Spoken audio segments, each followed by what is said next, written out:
വൈദികർക്ക് തോന്നുന്ന പോലെ കുർബാന അർപ്പിക്കാനാകില്ല. കുർബാന തർക്കത്തിൽ വൈദികർക്ക് മുന്നറിയിപ്പുമായി സീറോ മലബാർ സഭ major archbishop Mar Raphael Thattil. കുർബാന അർപ്പണം സഭയും ആരാധനക്രമവും അനുശാസിക്കുന്ന രീതിയിലായിരിക്കണമെന്നും മേജർ ആർച്ച് ബിഷപ്പ് വ്യക്തമാക്കി.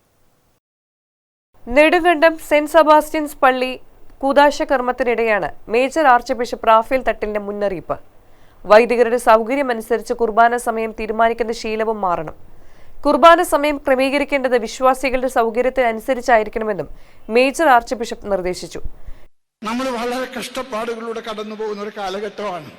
നമ്മൾ കടന്നു പോകുന്ന കഷ്ടപ്പാടുകളുടെ അടിസ്ഥാന കാരണം എനിക്ക് ഇഷ്ടമുള്ളതുപോലെ കുർബാന ചെല്ലാൻ എന്നെ അനുവദിക്കണം.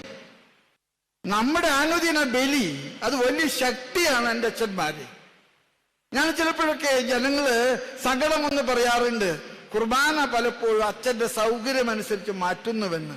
നിങ്ങളൊന്നും അങ്ങനെ ചെയ്യാത്തവരാണെന്ന് എനിക്ക് ഉറപ്പാണ്, അറിയാം. ഞാനൊരു കാര്യം പറയട്ടെ, നമ്മുടെ ജനത്തിന്റെ സൗകര്യം അതിനു വേണ്ടി നമ്മുടെ കുർബാനകള് നമ്മൾ ചെയ്തു കൊടുക്കാൻ, ഒരു കുർബാനയ്ക്ക് വേണ്ടി വന്ന് ചോദിക്കുമ്പോ അവനെ നടത്തി കഷ്ടപ്പെടുത്താത്ത, കുർബാനയെ സ്നേഹിക്കുന്ന നമ്മുടെ ജനം കുർബാനയിൽ ജീവിക്കാൻ നമ്മുടെ അജപാലന ശുശ്രൂഷയില് പ്രത്യേകം കരുതലുണ്ടാകണം. സീറോ മലബാർ സഭയിൽ ഏകീകൃത കുർബാന നടത്തണമെന്ന രേഖാമൂലം സിനഡ് ആവശ്യപ്പെട്ടിരുന്നു. സിനഡിന്റെ അവസാന ദിനമായ ജനുവരി 13 മേജർ ആർച്ച് ബിഷപ്പ് റാഫേൽ തട്ടിലിന്റെ അധ്യക്ഷതയിൽ സമ്മേളിച്ച സിനഡിൽ പങ്കെടുത്ത 49 മെത്രാന്മാരും ആർച്ച് ബിഷപ്പും ഒപ്പുവെച്ച സർക്കുലറാണ് വൈദികർക്ക് അയച്ചിട്ടുള്ളത്. 2023 ഡിസംബർ 25 മുതൽ എറണാകുളം അങ്കമാലി അതിരൂപതയിൽ സഭയുടെ ഏകീകൃത രീതിയിലുള്ള കുർബാന അർപ്പിക്കണമെന്ന് ഫ്രാൻസിസ് മാർപ്പാപ്പ കത്ത് മുഖേനയും വീഡിയോ സന്ദേശത്തിലൂടെയും നേരത്തെ ആഹ്വാനം ചെയ്തിരുന്നു.